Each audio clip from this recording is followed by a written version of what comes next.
La biblioteca contiene anche alcuni volumi di geografia dell'Ottocento, tra cui alcuni scritti da quelli che possiamo definire come i primi geografi moderni italiani. Ad esempio il compendio di geografia di Adriano Balbi del 1840 e il corso di geografia universale sviluppato in 100 lezioni di Francesco Marmocchi, corredato anche da un album di carte contenente tavole principalmente di geografia politica ma anche di geografia astronomica.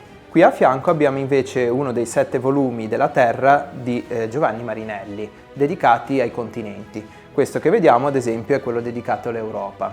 Al suo interno sono presenti anche contributi di altri studiosi, come Bernardino Frescura, che ha curato la parte sulla Liguria, pronunciandosi sul tanto discusso confine fra Alpi e Appennini.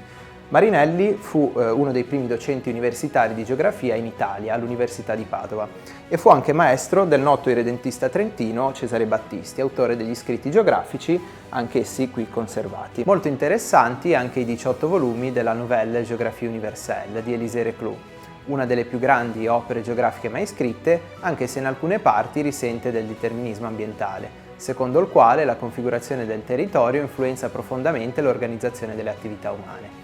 Ad esempio, riguardo agli antichi liguri, Reclus scrive che non avendo molto terreno coltivabile erano stati spinti verso la navigazione e il commercio marittimo.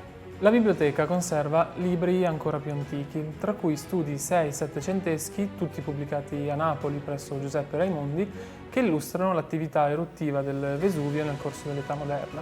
In particolare questo libro illustra l'eruzione del 1631, che fu violenta quasi quanto quella del 79 d.C. Quest'altro libro invece ci raffigura l'eruzione del 1751, vista da Napoli.